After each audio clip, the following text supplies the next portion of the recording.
Hello mga ga, ito na po yung ating 500 grams or kalahating kilo lang na harina ng ating Bavarian donut. Chocolate Bavarian filling yung gagawin po natin na palaman dito. At mga ga ay marami na po tayo ditong na-upload pero marami po yun, tag 1 kilo or 2 kilo or 3 kilo. Kaya ngayon nagagawa po tayo ng 500 grams lang. Kaya simulan na natin. So dito na po tayo sa ating dough. Gagamit na po tayo dito ng 500 grams ng first class flour at half tablespoon ng yeast at 1 teaspoon ng bread improver. And then mix lang po natin yan. Gawa lang po tayo dito ng parang well sa gitna. At ilagay natin dito yung ating half tablespoon ng rock salt. Kung iodized salt yung gagamitin ninyo ay maglagay lang kayo dito ng 1 teaspoon. And then yung half cup na raw sugar or wash sugar at 1 piraso na itlog at vanilla. At kailangan natin ng half cup na cold evaporated milk at half cup na cold water. Subukan po ninyo mga ga na yung gamitin natin ay cold water at cold evaporated milk. Ay malambot yung ating dough at maganda yung alsan ng ating dough. At nang natunaw na po natin yung ating mga dry ingredients ay unti-unti na po nating basain yung ating harina.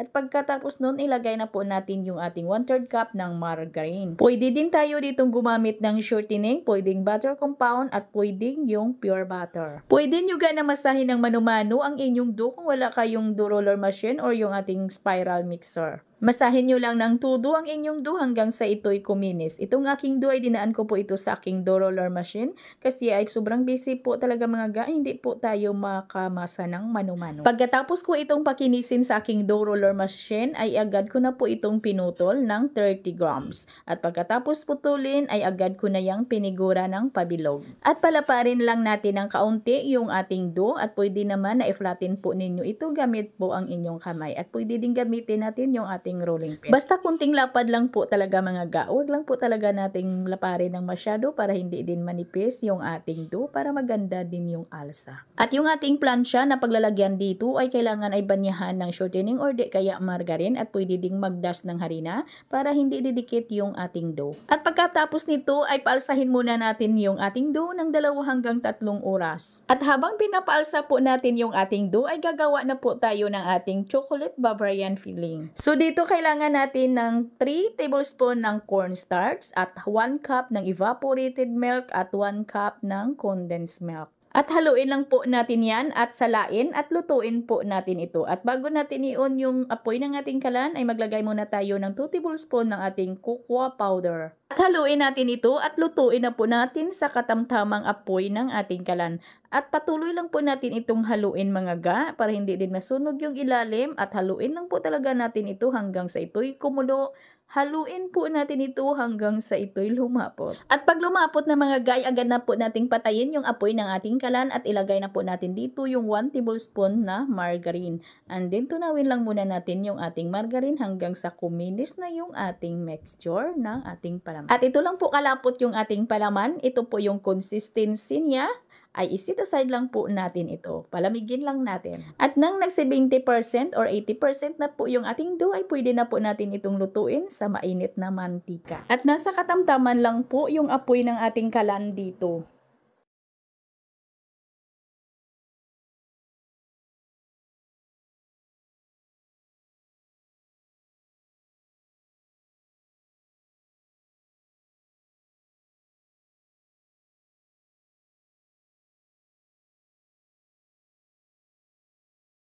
At para naman sa ating coating dito mga ga, ay gumamit lang po ako dito ng powdered milk na Milk Boy yung brand. Pwede naman natin itong haluan ng kaunti lang po talaga na harina para hindi lang malusaw agad-agad. At kailangan yung ating harina ay niluto po natin bago po natin dito ihalo sa ating powdered milk. At gumamit lang po ako dito ng kutsara or tinidor. Yung dulo niya lang po yung ginawa kong pangbutas ng ating donut. At ito yung ating palaman mga ga. Malamig na po siya.